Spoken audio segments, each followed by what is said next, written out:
Hello guys, Gem. So yeah, there's been an update. So nag-reset ng MMR. So ito, naging 2.5 yung MMR ko. Hindi ko na na-record yung start na 2.5 MMR.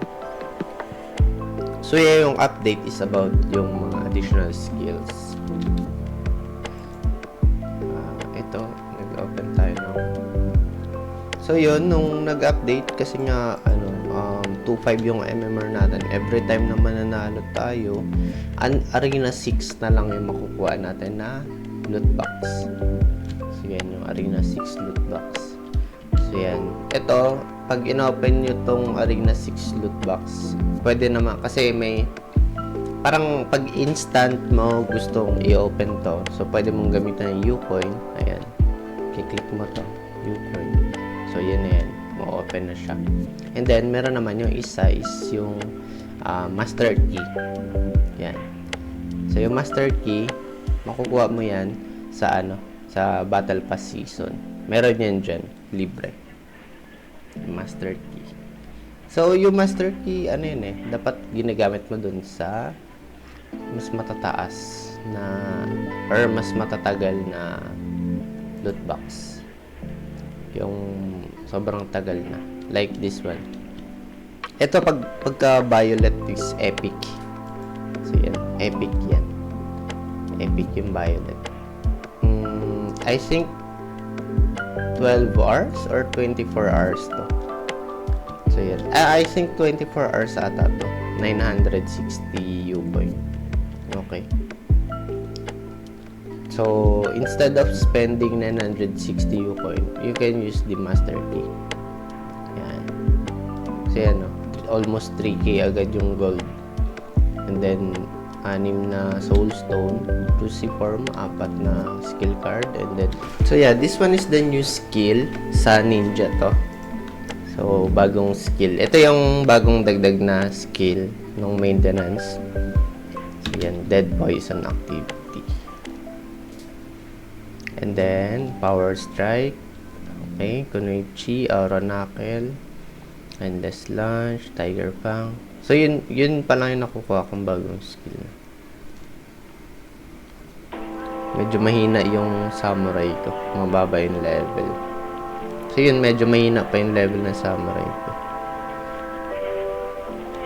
So, ito, level up natin yung Dead Poison activity. So, yung Dead Poison activity... So, mayroon siyang damage na 79. Tapos, kunwari, may laso na siya na 20. So, yung 20 na yon times 5 mo, so 100 yung damage. So, instead na 79 lang, so, may additional 100 damage. So, 179 yung damage. Pero, mawawala na yung poison. For me personally, hindi ko gusto yung skill na to kasi parang sayang yung build up mo ng poison. Okay lang siya kung mapapatay mo na talaga yung kalaban, pero kung mataas na yung build up ng poison, why not patagalin mo na ng patagalin yung pag-stack ng poison. Kasi ito 5 times lang, tapos so matatanggal niya na yung poison. Sayang kasi kung yung 5 times na poison damage na yan, ma-achieve mo rin yan sa 5 times na atake or every tick. So, yung 5 times na tick na yun, kasama yung tira mo, kasama yung tira ng kalaban. So, ayun, every time na may gumagalaw or may buff, may tumitira, so may tick ng poison. So, yun, sayang tong kaya hindi ko to ginagamit. Hello guys, so additional lang. So, this one is yung Void Trust, bago din itong skill. Ito yung ginagamit ko sa Samurai. So, horizontal line yung atake niya, may value na, meron siyang value na 128. Tapos, yung pinakaunang row, yun yung mag-crit sa kanya. So, yun, basic lang. Horizontal line yung tama, bale, pag ganito. So, pag ganito yung atake niya, so yan, horizontal line. Tapos, ang unang tatamaan, itong nasa unahan. So, ganun yun siya. Okay. So, yan. That's it for the part 1 ng mga bagong skills updates natin.